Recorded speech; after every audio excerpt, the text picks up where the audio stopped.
आपके घर में यदि कोई व्यक्ति भक्ति करता है तो आपके घर को कोई भी नुकसान नहीं पहुंचा सकता। जब तक विभीषण जी लंका में रहे तब तक रावण ने चाहे जितना भी पाप किया हो, परंतु विभीषण जी के पुण्य और भक्ति के कारण रावण सुखी रहा और शासन करता रहा।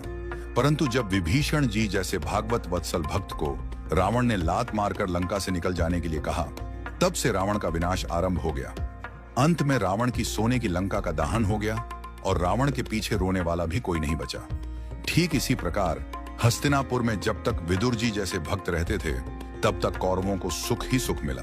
परंतु जैसे ही कौरवों ने विदुर जी का अपमान करके उन्हें राज्यसभा से जाने के लिए कहा और भगवान श्री कृष्ण जी ने विदुर जी से कहा, काका अब आप तीर्थ यात्रा के लिए प्रस्थान कीजिए, कौरवों के विनाश का समय आ चुका है। विदुर जी ने हस्तिनापुर छोड़ दिया और उसी समय से कौरवों का पतन प्रारंभ हो गया।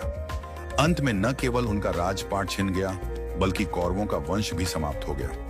इसी प्रकार हमारे परिवार में जब तक कोई भक्त या पुण्यशाली आत्मा रहती है तब तक घर में आनंद ही आनंद रहता है। इसलिए भगवान के भक्तजनों का अपमान कभी भूल से भी न करें। हम जो कमाई खाते हैं वह भी संभव है किसी के पुण्य के कारण मिल रही हो। इसलिए सदा आनंद में रहें और यदि कोई भक्त आपके परिवार में भक्ति करता हो तो उसका अपमान न करें, उसका सम्मान करें और उसके मार्गदर्शन में चलने का प्रयास करें।